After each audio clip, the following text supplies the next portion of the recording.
종교는 여자와 아이들, 그리고 목회자들이라 믿는 것이라고 여기는 사람들이 있다.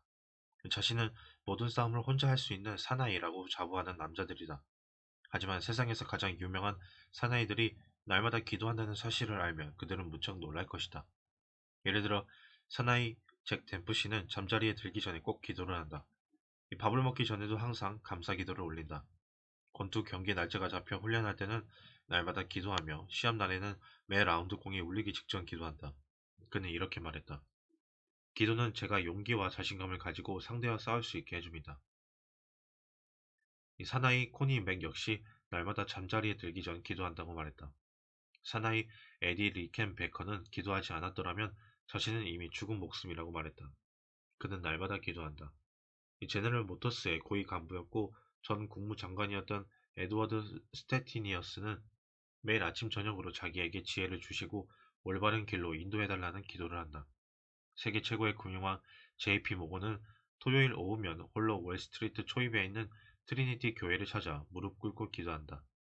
사나이 아이젠하워 장군이 연합군 총사령관직을 수행하기 위해 영국행 비행기에 오를 때 그가 가지고 갔던 책은 단 한 권, 바로 성경이었다. 이 사나이 마크 클라크 장군은 전쟁 중에도 매일 성경을 읽으며 무릎 꿇고 기도했다. 이 장제스 총통도 그랬고 엘 알라 맨인의 몬티라고 불렸던 몽고메리 장군도 마찬가지였다. 워싱턴 장군과 로버트 리 장군, 스톤웰 잭슨을 포함한 수없이 많은 군사 지도자들도 마찬가지였다. 이 사나이들은 윌리엄 제임스가 말했던 진리를 스스로 깨우친 사람들이다. 하나님은 우리의 일에 관여하신다. 우리가 마음을 열고 그분께 자신을 맡기면 우리의 깊은 운명이 실현된다.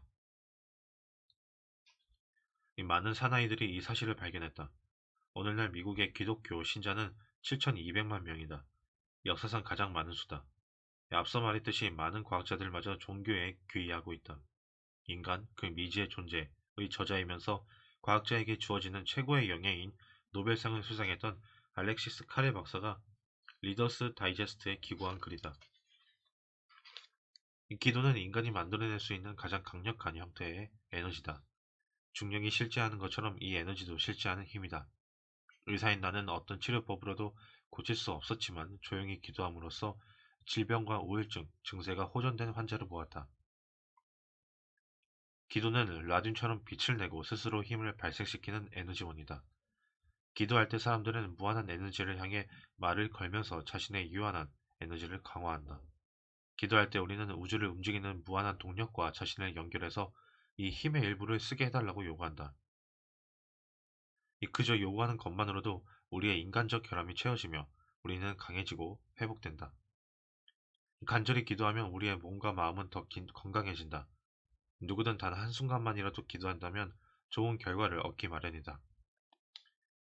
버드 제독은 우주를 움직이는 무한한 동력과 자신을 연결하는 것이 무엇을 의미하는지 알고 있다. 덕분에 그는 최악의 시련을 견뎌낼 힘을 얻었다. 그 이야기는 그의 책 홀로에서 찾아볼 수 있다. 1934년 그는 남극 대륙 깊숙한 로스베리어 빙원 아래 파묻힌 오두막에서 5달을 버텨야 했다. 그는 위도 78도 아래에서 유일하게 살아있는 생명체였다. 오두막 위로는 눈보라가 휘몰아쳤고 기온은 영하 82도까지 내려갔으며 끝없는 밤이 이어졌다. 그러던 어느 날 그는 난로에서 새어나오는 일산화탄소에 서서히 중독되고 있다는 사실을 깨닫고 겁에 질렸다. 어떻게 대처할 수 있었을까? 그에게 도움을 줄 수 있는 가장 가까운 곳도 무려 200km나 떨어져 있었다. 몇 달이 걸려야 도달할 수 있는 거리였다. 버드는 난로와 환기시설을 고쳐보려고 애썼지만 소용이 없었다. 그런 상황이 그를 나가떨어지게 만들었다.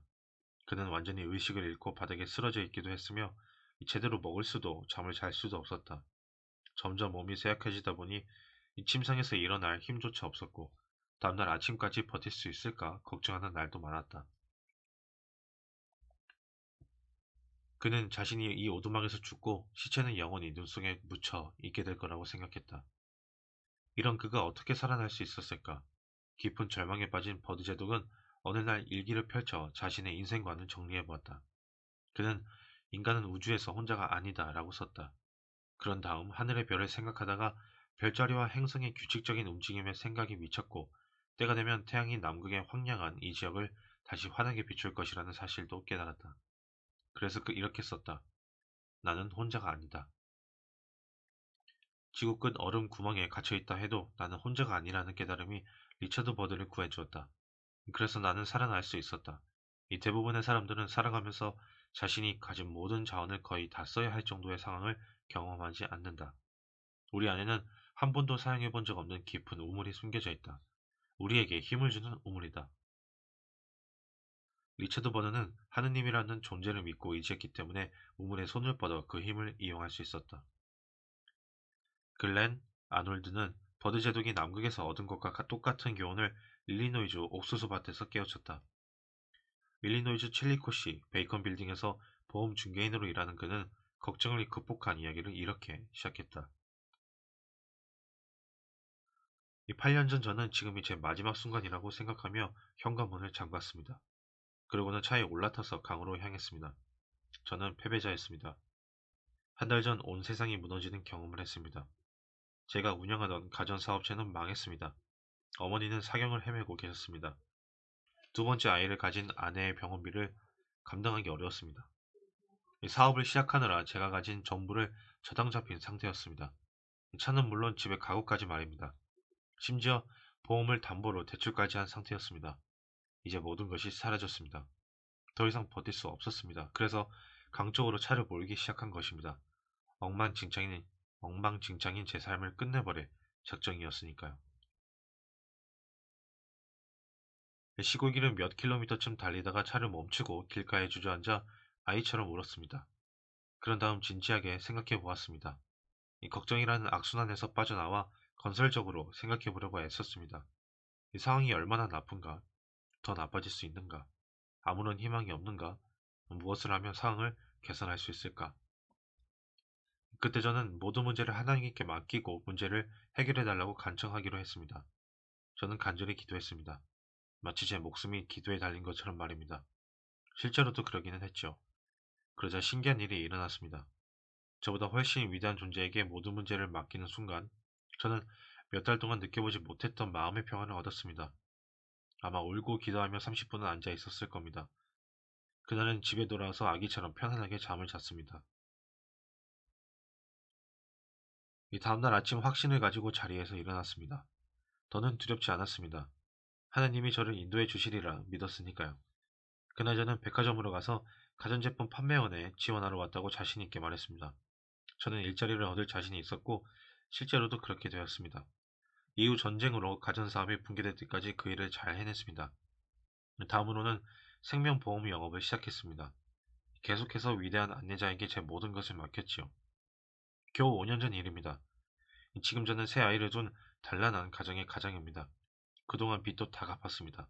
집도 있고 새 차도 샀고 생명보험사에 2만 5천 달러를 예치해 두었습니다.